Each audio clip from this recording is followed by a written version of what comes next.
Taigi patikėjimo teise pagal sutartį valdomas turtas, aš jau ir pasakiau, bet pagal pačią įstatymo formuluotę gali būti perduotas ilgalaikis materialusis turtas, tai kaip matote, tiek kilnojamas, tiek nekilnojamas, bet, kaip sakiau, ministerija čia pasirinkusi kitą strategiją. Na ir reikia atkreipti dėmesį irgi tai, kad patikėjimo sutartis yra sudaroma pagal pavyzdinę formą. Aš nežinau, kiek čia ministerija būtų lanksti, bet aš dar toliau kalbėsiu, manau, kad jums tikrai vertėtų, nepaisant to, kad pavyzdinė forma yra patvirtinta vyriausybės, vertėtų daugeliu atveju diskutuoti su ministerija dėl aiškesnių sąlygų nustatymo, negu ten jos yra numatytos. Dėl kai kurių geresnių sąlygų aš abejoju, bet dėl kai kurių aiškesnių sąlygų, manau, tikrai vertėtų diskutuoti, kad čia ministerija turėtų pasiduoti toms diskusijoms, ne? Dar toliau patikėjimo teise pagal įstatymą valdomas turtas, tai valstybės biudžeto lėšos, kaip sakiau, nepriklauso aukštajai mokyklai nuosavybės teise ir aišku, tai reiškia, kad jos skiriamos pagal biudžeto sandaros įstatymą. Na ir tokiu atveju, kaip sakiau, mano nuomonė, išlieka visi tie biudžeto lėšų naudojimo, valdymo ir disponavimo ypatumai. Ir aišku, ta pareiga grąžinti ir panašiai, aišku, tokiu atveju jinai būtų taikoma.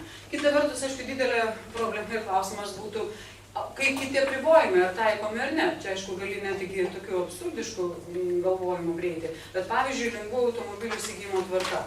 Tai šiuo atveju turėtų būti taikoma. Vis tiek daugelis mokyklų iš biudžeto lėšų visai, procentiškai, sakykime, ta lėšų struktūra, tai procentiškai tikrai nemažai sudaro biudžeto lėšos. Čia, kai mes bandėm šnekėti vėlgi ir su Margarita, tai kaip čiagi dabar gaunasi su tom lėšom, kam aš jas galiu naudoti ir kaip ir kokia man tada tvarka būtų taikoma. Tai Margarita sakė, tai jūs tik dėstytojam atlyginimus sumokėkit ir nebus čia jokių problemų, žodžiu. Bet jeigu žiūrėti, kam biudžeto lėšos yra skiriamos pagal įstatymą, tai ten ir įvairiom priemonėm, kurios reikalingos mokymo tikslams įsigyti, tai tada klausimas vėl, aišku, kokia tvarka turėtų būti taikoma. Aišku, ten, kur vėlgi viešųjų pirkimų įstatymų reikalavimai, tai čia vėlgi bus mano teiginys, kad taip, jūs esate perkančia organizacija, nelabai čia ką gali padaryti. Nors ir tai yra tam tikrų pamastymų, sakykime, bet šiaip, pavyzdžiui, bet ar visokių leidimų sistema tada būtų taikoma ar ne. Čia netgi buvo kai kurių kolegų užduotas klausimas, o tai ką tai reiškia, tai aš ir atlyginimus turiu tada pagal seną kažkaip tvarką, pagal vyriausybės sureguliuotą tvarką mokėti. Kaip čia tada yra? Iš tikrųjų, šitoje vietoje yra tikrai didelis neaiškumas.